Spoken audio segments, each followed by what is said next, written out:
the saddest show on earth. The tragedy that swept through the Gran Circus Norte-Americano in Niterói on December 17, 1961, is not just the record of the biggest circus calamity on the planet, but a trauma deeply embedded in the city's identity. What should have been a festive Sunday, the day before Christmas Eve, turned into an inferno of paraffin and smoke, officially culminating in the deaths of 503 people and leaving over 300 injured.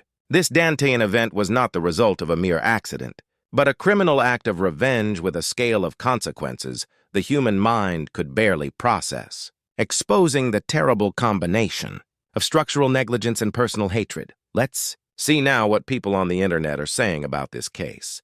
O maior incêndio da história do Brasil. Foram mais de 500 pessoas que acabaram perdendo a vida e tudo foi provocado por um ex-contratado do circo. Só para você ter uma dimensão aí do que aconteceu, faltaram caixões para as pessoas que partiram. Mas vamos entender como isso aconteceu, quem foi o cara responsável por isso e o que aconteceu com ele depois. Eu sou Thiago Santos e tudo aconteceu na década de 60, em Niterói, no Rio de Janeiro, onde estava instalado o Gran Circo Norte-Americano. Esse circo chegou lá na cidade cerca de uma semana antes de começarem as sessões. Era um circo bem grande, então a montagem levava dias e tinha cerca de 60 artistas que se apresentavam lá, tinham ao redor de 120 animais e mais 20 empregados fixos que tomavam conta de tudo. Só que para a montagem dessa estrutura, que era enorme, o mastro principal ali dava 17 metros de altura, o diâmetro era de cerca de 50 metros, só essas pessoas que trabalhavam no circo não eram suficiente. Então o dono do circo, assim que chegava em uma cidade, ele contratava pessoas ali da região para ajudarem a montar. Ele teria contratado quase 50 pessoas para fazer esse trabalho. Então tinha bastante gente desconhecida ali dentro. E no meio desses 50 tinha um cara que, segundo notícias da época, tinha alguns problemas mentais e também já tinha tido passagens pela polícia. E mais tarde é ele o responsável pelo fogo. Mas antes de a gente ver quem é ele, a gente tem que falar de toda a propaganda que o Gran Circus fazia. Eles passavam pela cidade com os animais, tinha girafa, tinha leão, tinha elefante, e inclusive uma elefanta desse circo foi uma das heróis. Ela salvou muita gente, eu já te conto como. Com tudo isso, então, passando pelas ruas, atraía muito público. O circo tinha capacidade para mais de 3.000 pessoas, e em quase todas as sessões esgotavam os ingressos e o circo lotava. Um detalhe importante que aparecia nos folders ali de propaganda que o circo divulgava é que eles usavam uma lona de nylon, lona que inclusive tinha sido recém-comprada pelo circo. Apesar de o nome ser Gran Circus Norte-Americano, esse circo aí não tinha nada a ver com Estados Unidos ou com América do Norte, ele era brasileiro. E essa lona, que supostamente era de nylon, pesava 6 toneladas. Bom, a montagem começa então com a ajuda desses 50 trabalhadores temporários e um cara chamado Adilson Marcelino Alves, que tinha um apelido de Dequinha, começou a dar problemas ali no meio do trabalho. Depois de algumas confusões ali e desentendimentos, o dono do circo acaba mandando ele embora. Ele demitiu ele só 2 dias depois de ele começar a ajudar na montagem. O Dequinha ficou revoltado, ele não queria aceitar aquilo, ele queria voltar a trabalhar de qualquer jeito e ficou indo lá pro circo enquanto ele estava sendo montado. Só que não teve jeito, eles não deixaram ele voltar a trabalhar e ele ficou ainda mais nervoso com aquilo. O circo então ficou pronto e na sexta-feira, dia 15 de dezembro de 1961, era a estreia. Todos os lugares foram ocupados e o dono do circo teve até que suspender a venda de ingressos porque a lotação já tinha passado do limite, tinham mais de 3.400 pessoas lá dentro. Nesse primeiro dia, apareceu lá pelo circo o Dequinha. Ele tentou entrar escondido na sessão e um daqueles 20 trabalhadores fixos do circo impediu que ele entrasse. Beleza, no primeiro dia ficou por isso, passou, foi um sucesso. E no sábado, dia 16 de dezembro, mais uma vez ele foi para o circo de novo. E dessa vez o negócio foi um pouco mais feio. Ele discutiu com um outro funcionário do circo, que o Dequinha inclusive culpava esse funcionário por ser o responsável pela demissão dele, e não ficou só na discussão. Eles chegaram a trocar alguns empurrões lá, e o Dequinha teria levado um soco desse cara. Aí ele fica mais fora de si ainda e prometeu vingança. No dia 17 de dezembro de 61, o Dequinha chamou 2 outros camaradas dele, um deles com o apelido de Pardal. Esse cara estava cumprindo 10 anos de prisão por furto, só que ele tinha recebido lá um benefício e estava em liberdade, e o segundo cara tinha o apelido de Bigode, e de acordo com notícias ele era morador de rua.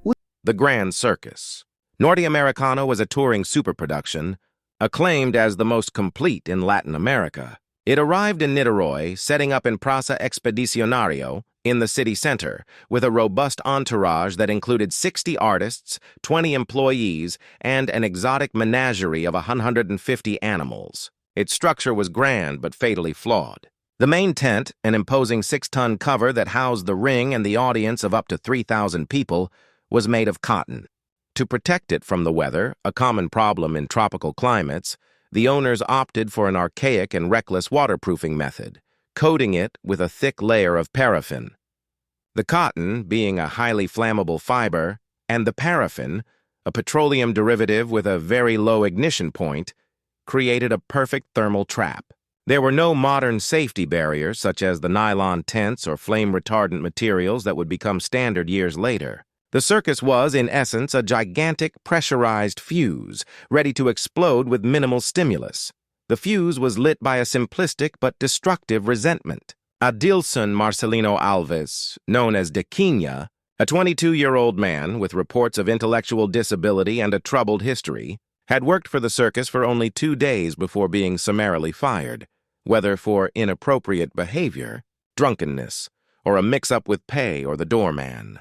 The feeling of humiliation and revenge took root. On that fateful afternoon of December 17th, Dequinha met with his accomplices, José dos Santos, Pardal, and Walter Rosa dos Santos, Bigod. The plan was rudimentary. They bought a gallon of gasoline and crawled to the side of the tent, in the section closest to the exit bleachers. It was around 3:45 p.m., approximately 20 minutes before the grand finale of the show, when the trapeze artists were preparing for the triple somersault.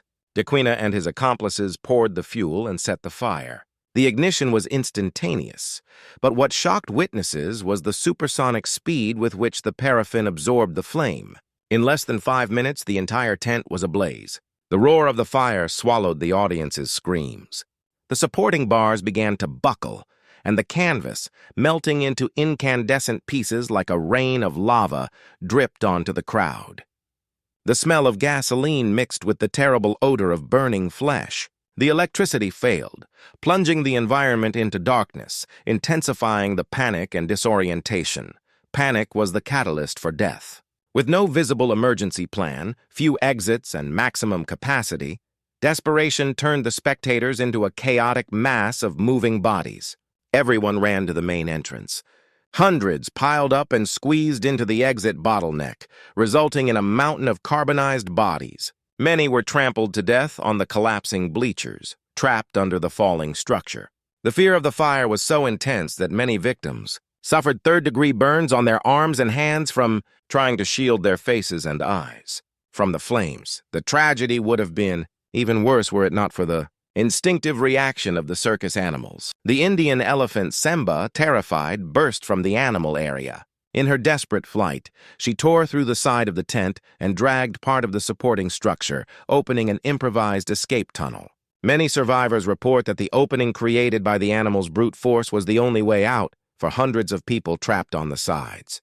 The immediate toll was devastating, 372 dead on sight. The number continued to climb in the following hours at hospitals, consolidating the official total at 503, although popular belief and some unofficial sources hold that the actual number was, in fact, much higher, due to the difficulty in identifying carbonized bodies and counting the missing.